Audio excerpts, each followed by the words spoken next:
Les Madridistas, ça y est, campion de la Super Coupe d'Espagne en Arabie Saoudite. Victoire 4-1 face au FC Barcelone. Ce soir encore, on a mangé du catalan, du thon à la catalane. C'est parti pour le débrief. Vamonos. Et lui, tu nous en veux car on en fera toujours plus que toi. Madridistas, c'est Nono, j'espère que vous allez bien. On se retrouve dans une nouvelle vidéo débrief. Il fait plaisir ce débrief. Victoire 4-1 face au FC Barcelone.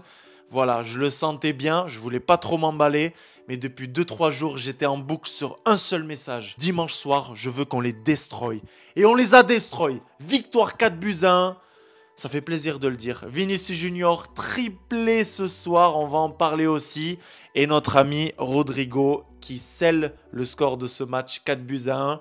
Côté catalan, un but de Lewandowski, un beau but de Lewandowski. Et on va tout d'abord commencer par la compo avec le joueur qui me fait énormément plaisir en ce moment. Et franchement, Kepa est tellement mauvais, les Madridistas, je suis vraiment pas fan. Lunin qui a fait un match extraordinaire. Franchement, il est dans mes tops ce soir. Il y a très peu de flops. Mais Lunin exceptionnel ce soir. Les arrêts réflexes, il est serein. Il est très grand. Dans les corners, les coups de pied arrêtés, etc. Il est rassurant et ça fait très plaisir. Donc Lunin dans les cages. Carvajal, on a l'impression qu'il a 22 ans. Donc ça y est, Carvajal aussi est revenu à son niveau. Je l'ai dit à plusieurs reprises dans mes débriefs cette saison. Il n'a pas eu des masses, mais Carvajal cette saison, c'est le Carvajal d'il y a 4-5 ans minimum. Et puis dans l'axe, Rudiger Nacho, en l'absence d'Alaba et de Militao qui ont tous les deux ces croisés. Dites-moi dans les commentaires ce que vous pensez au global de la composition. Des joueurs, des tops, des flops comme d'habitude les Madridistas. Mais aujourd'hui, on a encore vu que Rudiger, c'était le patron de cette défense, accompagné de Nacho qui a aussi fait son taf. Et sur le côté gauche, un Ferland Mendy solide comme d'habitude, pas stratosphérique, mais solide et scolaire et donc efficace. Au niveau du milieu de terrain, les Madridistas, Camavinga laissé sur le banc, Tchouaméni devant la défense, Toni Kroos hué par le public saoudien, mais bon ça c'est un détail, il a l'habitude. Un très très bon Toni Kroos comme d'habitude aux manettes pour faire jouer son équipe, accompagné d'un Fede Valverde qui est extraordinaire. Je n'ai pas d'autres mots. Jamais déçu de Fede Valverde. Un très très bon Fede Valverde qui ne déçoit jamais. Et au niveau de l'attaque, ben, on le sait, c'est cette attaque... on n'en parle pas assez souvent, mais spécial avec Bellingham derrière les deux Brésiliens, Vinicius Junior auteur de ce triplé et Rodrigo. Bellingham, encore un très bon match, beaucoup d'efforts de la part de ce joueur. Ça fait beaucoup de vidéos de la part de plusieurs journalistes espagnols qui expliquent que c'est vraiment impressionnant de voir Jude Bellingham sur un terrain. Effectivement, il y a quand même beaucoup d'efforts, beaucoup de récupération, beaucoup d'allers-retours sur ce terrain. Et puis Rodrigo, Vinicius Junior, ça ne m'étonne plus, j'ai envie de dire. À l'époque, on était très étonnés, on les a vus, on a vu leur ascension, on les a vus progresser. Aujourd'hui, c'est devenu une valeur sûre du côté du Real Madrid et c'est devenu une valeur sûre à l'échelle mondiale aussi. Avec un Vinicius Junior et avec un Rodrigo sur le côté droit, on n'a pas à rougir les Madridistas et on peut être très fiers et remercier notre ami Florentino Pérez. Sinon, l'entrée de Brahim, c'est vraiment dégoûtant. Il est à un niveau, mais moi, il me bluffe. Alors, vous le savez, j'avais poussé beaucoup de coups de gueule contre Carlo Ancelotti parce qu'on ne voyait pas notre ami, justement, Rodrigo.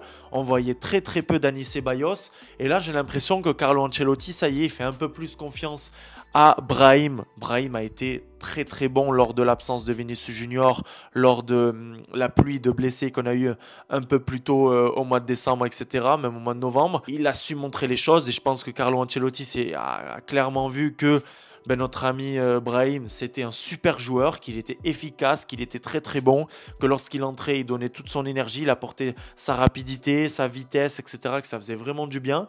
Et aussi, on a un Ceballos qui joue un petit peu plus et ça me fait vraiment plaisir. Alors voilà, c'est pas un grand joueur, c'est pas un Kroos, un Modric ou un Bellingham, mais je trouve que c'est des joueurs qui sont quand même importants et qui peuvent remplacer Fede Valverde dans un match comme ça en Super Coupe d'Espagne, quand on a un Fede Valverde qui a pas arrêté tout le match et qui naturellement fatigue.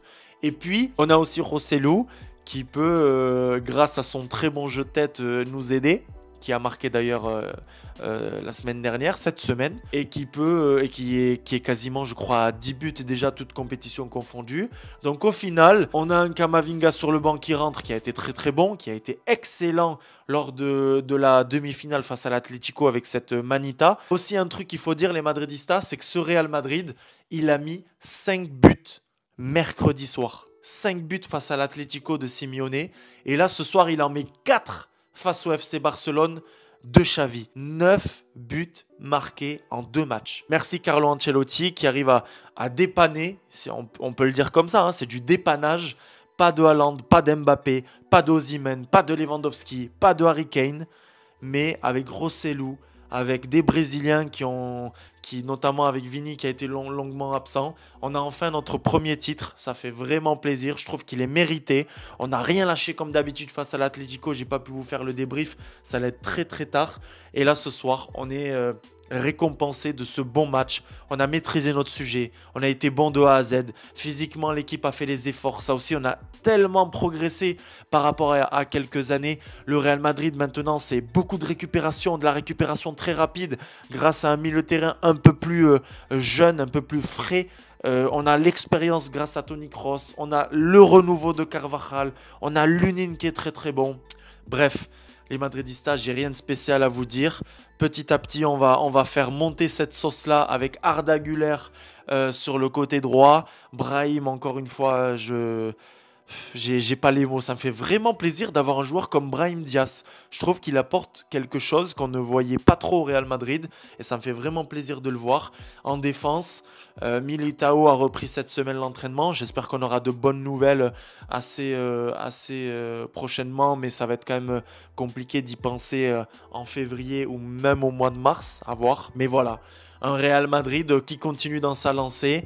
Aujourd'hui, il y a Almeria qui a allé nous faire plaisir avec ce match nul face à Girona. Donc pour le moment, leader de la Liga, on gagne cette Super Coupe d'Espagne en Arabie Saoudite. En même temps, on prend un chèque de la Fédé vu qu'on va la jouer là-bas. On va prendre aussi un chèque parce qu'on vient de la gagner. Tout roule. Tout se passe bien pour le moment. À la Madridina Damas, je ne sais pas vous si vous avez vu des joueurs un peu dans le dur lors de cette finale. Moi, pas du tout. On a encore mangé du catalan, ça commence à faire beaucoup les Madridistas, mais ça fait plaisir, franchement ça fait plaisir. Je savais qu'on allait taper, j'étais stressé toute la journée parce qu'un classico ça reste un classico. Je sais qu'il y en a certains qui sont plus hypés comme avant, mais c'est comme ça. À la Madridina Damas, on se revoit peut-être dimanche prochain pour le match face à Almeria. Et puis, cette semaine, les Barcelonais, je ne vais pas vous lâcher. Me regardez pas sur Insta parce que je vais vous faire une story par jour où je vais vous dégoûter. À la Madridina Damas, nous, on continue d'enchaîner les titres malgré les critiques des uns et des autres. Et encore un message à la Porta. Xavi, Kedate. Merci. Au revoir.